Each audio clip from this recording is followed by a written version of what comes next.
Well, this is a pretty fancy way to have a stall at a conference. A bus. Better show me. Yeah, let's show you inside. Slightly steep stairs. Watch yourself on the way up. So it's used in the UK for radio station outside broadcasts. So at the front here we've got a full radio studio that you can see there, with a play-out system there on the left.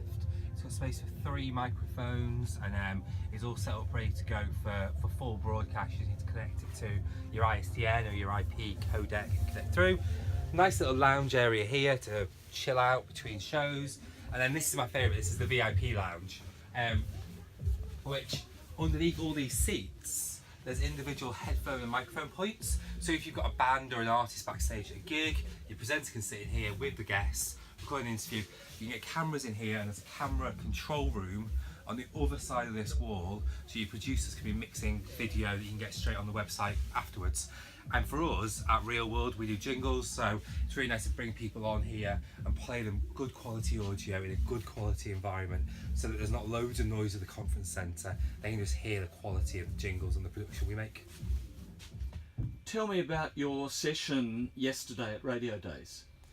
We did a session called Believe in the Power of Sound. The aim was just to bring to life sound and show people what amazing power it has, how it can move people, motivate people, affect people's emotions. So hopefully we did that across the 40 minutes that we were chatting. And you know, there's psychology, there's deep psychology in affecting people's emotions with music. How do you tap into that? Music, melody in particular, it is this superpower. I mean, I described it as a superhero strength. I'm not a musician, but I'm fortunate to work with some amazingly talented composers and producers who are, and the way they manipulate sound, and I'd say manipulate in a positive way, is fantastic, and blend these sounds together to create sounds, music that moves people. And just watching Eric, creative director, in creating melodies and choosing the instruments of new jingles and new music that we create, it's just an amazing thing. I think starting with an objective around what you want to achieve through the music, how do you want to move somebody through this particular piece of music, and then sort of building from there. I've noticed, listening through the various samples that ReelWorld has on the internet, that you don't have a particular style. You seem to be able to deliver the style of the station. You know, easy jingles for easy stations, and then ones with a bit of grunt.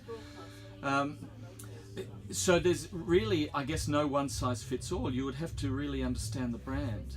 Yeah, and that's something we do right at the beginning when talking to a new client, a new radio station, is what are your values?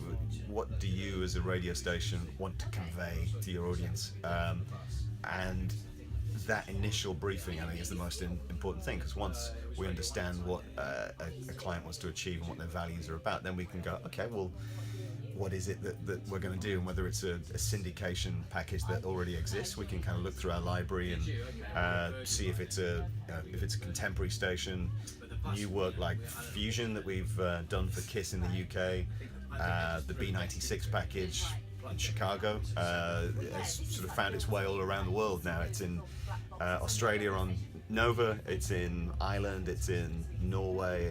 It's been fantastically popular.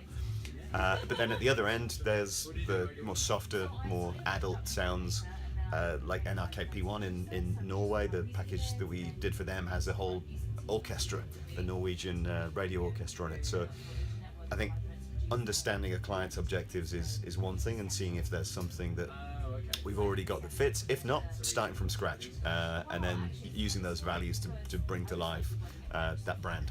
What about in Asia? Is there a different feel and a different need from stations there?